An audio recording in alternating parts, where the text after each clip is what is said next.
I am comfortable being lied to. My time in the government, my time at CIA made me very, very comfortable with being racially profiled. It made me very comfortable with not having the levels of privacy that we're all told we have. It made me very comfortable with the government keeping secrets from me because I can see the benefit for me in all three of these areas that isn't just blind ignorance. Like racially profile me? Absolutely. I'm a brown guy with black hair. I got a shady ass looking, you don't know whether I'm fucking Palestinian or Israeli or Sunni or Shia or Indian. You don't know what I am. So pull my ass over. Let me show you my driver's license because I'm fucking American. It's going to be a 5-minute inconvenience to me and then I'm done. And especially if it's like a local cop, if I live in a place where there's only 12 or 15 cops that police me anyways, they all know who I am. And then they stop suspecting me of being whatever the fuck they think I am because they know what I am. I have zero problem with me being racially profiled. I understand if other people don't like it. You want to listen to my phone calls? You want to read my emails? Go right ahead. Because you know what I'm not doing? Cheating on my taxes, cheating on my wife, or stealing from my own company. Not doing it. So you're going to waste your time, but you're also going to confirm that I'm not the suspect you're looking for. Somewhere out there are bad people doing bad things, disguising themselves as good people doing good things. You're never going to find them unless you have a chance to rule me out. So I'm completely okay with that. And now that I've been part of CIA and I've seen the secrets that we have to keep, not just from ourselves, but also from other intelligence agencies, when there's a spy at NSA, you can't tell NSA who you suspect their spy to be. You have to tell FBI. So FBI can look into it. Because if you tell NSA, it might leak back to that person. There's always a reason to keep a secret. And I benefit when the government keeps the right secrets. When the government's keeping secrets because they're inefficient or corrupt or whatever, incompetent, that's a whole different story. But I still understand the value of secrets. All right. Does racial profiling work? It's a fair question.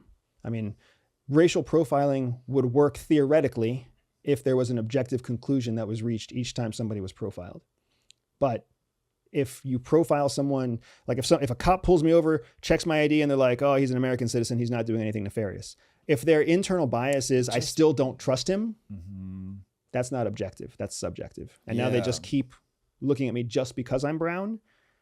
Again, I don't care personally because 8 out of 10 cops are good cops. They're trying to do a good job. So let them do their job. And the 2 that are either incompetent or don't have good intentions, I can't account for that. But 80-20 rule applies. You must believe that something good comes out of it. Otherwise, why racially profile? I agree. You have to believe something good would come out of it to racially profile. That's why I don't know that there's enough objective information to say that it's a good idea, but I also don't know that there's enough objective information to flat out say that it's a bad idea. It's interesting. I mean, this is what makes you a fascinating guest and why you will forever be invited on people's podcasts. Man, do you just say the thing. I love it. Okay, so racially profiling, maybe yes, maybe no, we don't know, and therefore let it roll. Here would be my take on reading emails, listening in on phone calls. I feel like recently, more so than previously, and I'm sure it's been going on forever, but the justice system has been weaponized for political end.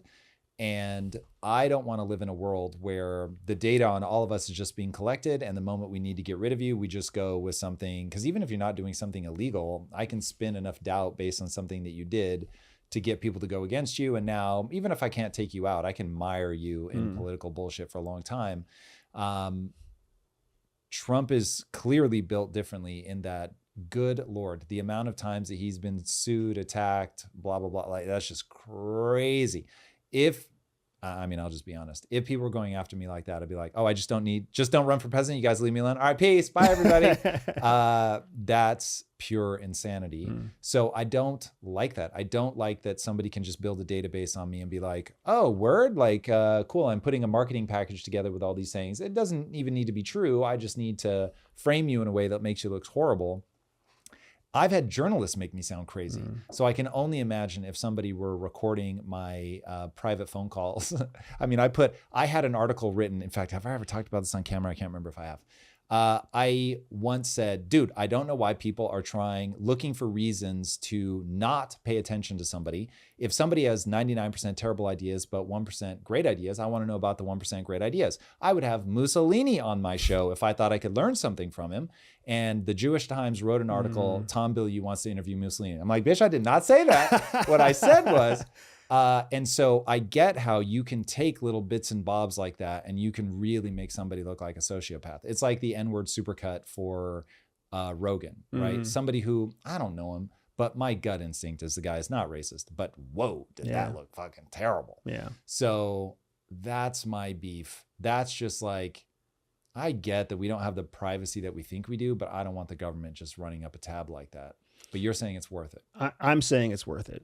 And let's be honest, today, the date time on the calendar, the date time on the release date of this, it could be a completely different opinion in 3 years. Who knows what happens if it's weaponized against me? Right. But where I sit today, 8 out of 10 people that I served with have no interest in degrading you as an American citizen. They have every interest in the world in rooting out good Americans so that they can only focus on the people who are trying to abuse our immigration system, our communication system, our green card system, and do something bad against Americans. If we protect you, we artificially protect them. And how do you find the balance there? Until we find a smarter way to do it, I'm all for open door policy. Like, hey, if you want to see who's making bombs, if you want to see who's making meth in their kitchen, let's just have everybody open their kitchen windows, right? And you're going to see me walking around sometimes without any pants on, making a peanut butter and jelly sandwich. And that's embarrassing. You don't need your pants off to make it. That's one way to spread the peanut butter and jelly. I've never tried.